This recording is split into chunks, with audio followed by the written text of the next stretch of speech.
Have you ever stopped to ask yourself a very simple question? What would you do with your life if money were no object? Most people never dare to ask this because they fear the answer. They've been trained, almost hypnotized, to believe that life's purpose is to make a living, not to be alive. It begins subtly, almost imperceptibly.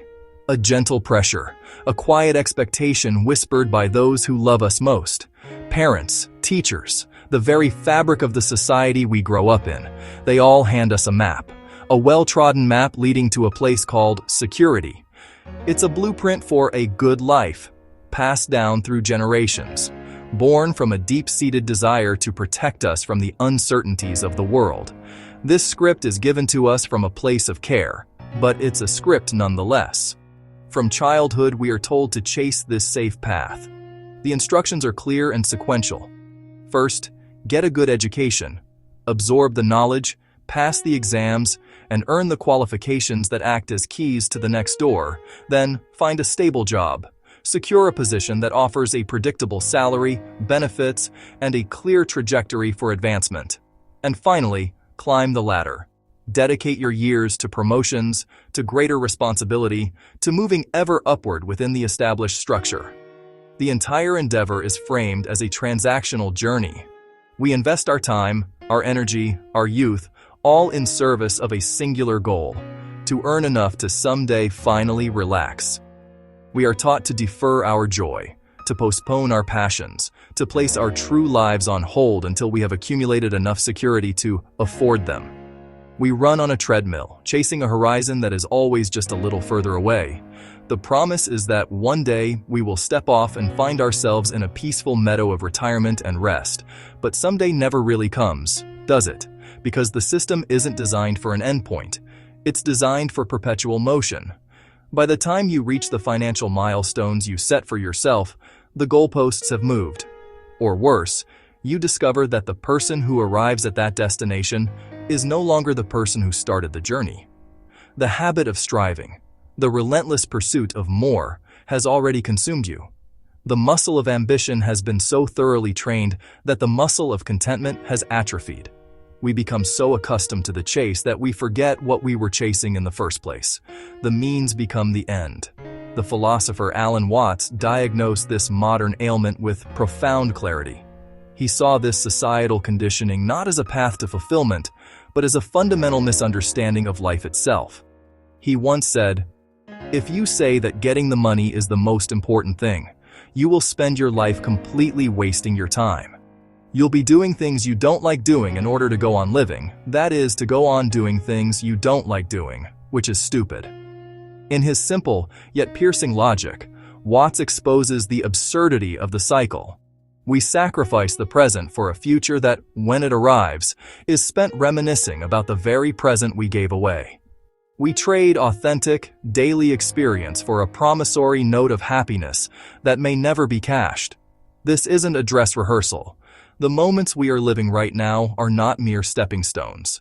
They are the destination. This is it. And that is the tragedy of our modern world. We've confused means with ends. Money was meant to be a tool for living, but for many, it became the meaning of life itself. Imagine, just for a moment, that the whole system collapsed, and money no longer dictated your choices. What would you do? Would you paint? Write? Build something? Travel? Teach? Would you finally dare to follow the rhythm of your own heart? You see, when you remove money from the equation, you discover what truly drives you. And that discovery is worth more than any salary. The irony is that when you do what you love, you often become better at it than anyone else. And the world, seeing your passion, will find a way to reward you. But when you do something only for the reward, you never really give your best. The artist painting for a paycheck loses his art. The teacher teaching for prestige loses her joy. The soul working only for comfort becomes restless and dull. The world doesn't need more people chasing a hollow definition of success, one measured in promotions, status, and the endless accumulation of things. That path is well trodden, its signposts familiar, but it often leads to a quiet emptiness, a life lived for the approval of others. What the world truly needs, now more than ever, is more people who have come fully and incandescently alive. It needs more people who are so deeply immersed in what they do that they forget the world outside. People who feel that unmistakable hum of purpose in their bones, whether they are shaping clay, writing a line of poetry, or simply tending to a garden. This is the state of being where time seems to bend and warp, where hours feel like minutes.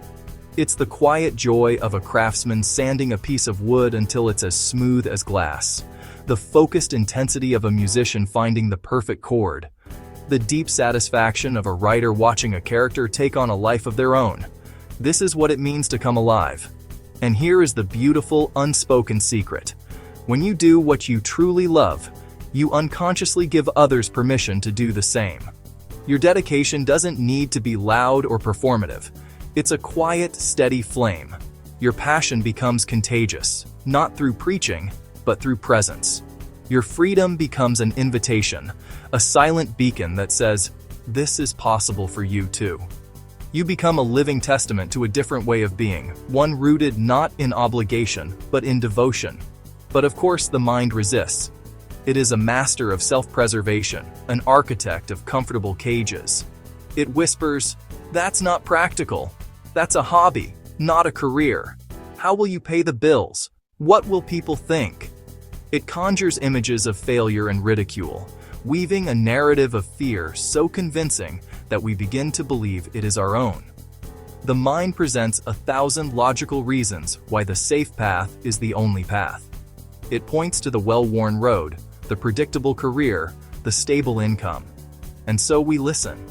We stay where it's safe, in the job that pays the bills but drains the soul, in the life that looks good on paper but feels hollow inside.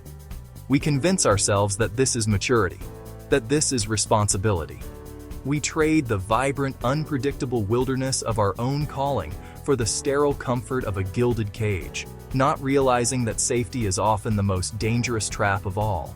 It's a slow erosion of the self, a gradual turning down of the volume on our own inner voice until we can no longer hear it. Because nothing is more insecure than living a life that isn't yours. There is no greater risk than arriving at the end of your days only to realize you were a stranger to yourself, a ghost in your own story. The perceived security of the conventional path is an illusion. It is a foundation built on sand, liable to be washed away by the first wave of regret, the first honest question of, "What if?" The most profound insecurity is the quiet, gnawing knowledge that you have betrayed the most important person you will ever know, yourself. So perhaps the question isn't, "How can I make money?" but, "What do I love so much that I would do it even if no one paid me?" Follow that, not blindly, not recklessly, but sincerely, because in that direction lies your dharma, your unique expression of life.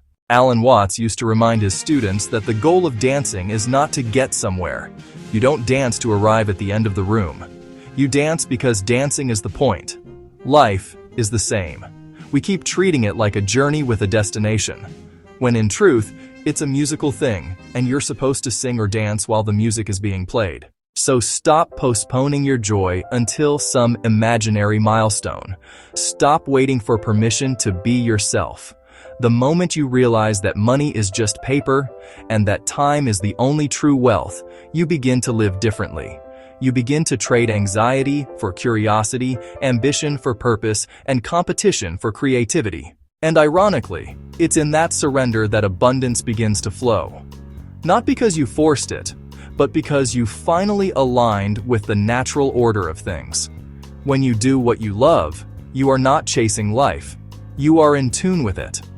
And that harmony brings both peace and prosperity, though not always in the ways the world measures them. So let us arrive here, in this quiet moment of reflection.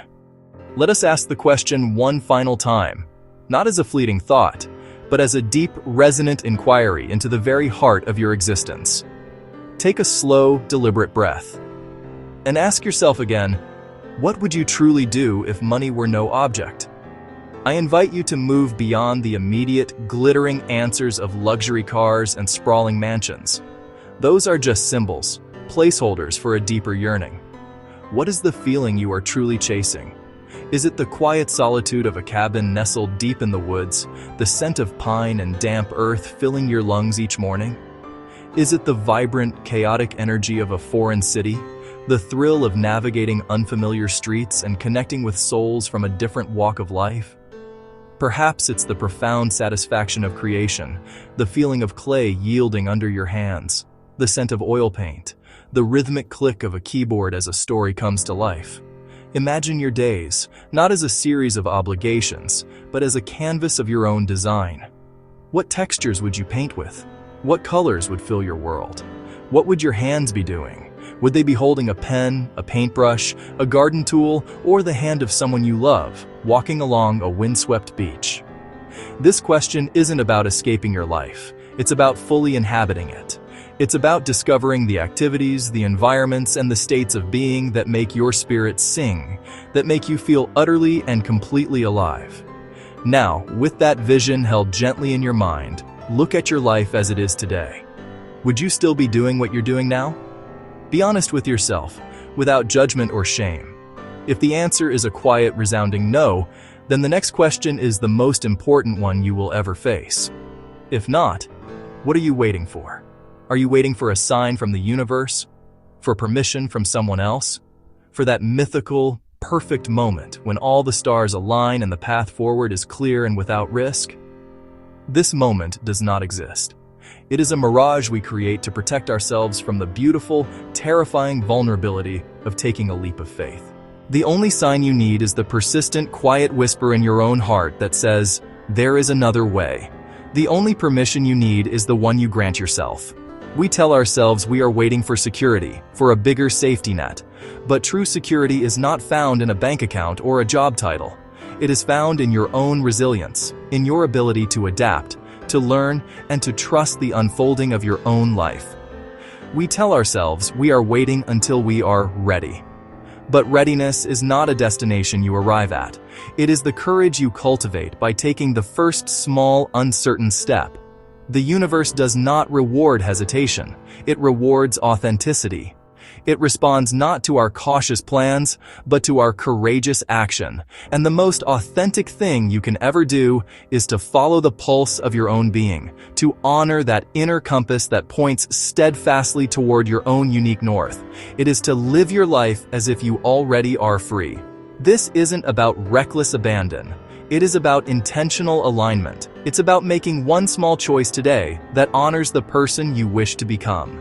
Maybe it's waking up an hour earlier to write. Maybe it's signing up for that pottery class. Maybe it's simply taking a different route home from work, just to see something new. Each small act of authenticity is a vote for the life you desire. It sends a ripple through the fabric of your reality, declaring your intention to the world. Because in truth, you are already free. The cage was never locked. The chains were never real. Money was never the master. Only the mirror reflecting your fears. It reflected your fear of inadequacy, your fear of judgment, your fear of the unknown. It became a convenient excuse, a powerful illusion that kept you playing small. And when those fears dissolve, when you look them in the eye and see them for the shadows they are, you'll see that freedom was not something to earn, but something you've had all along. It was always there, waiting patiently within you, ready for you to claim it. Better to have a short life doing what you love than a long life spent in misery. Alan Watts.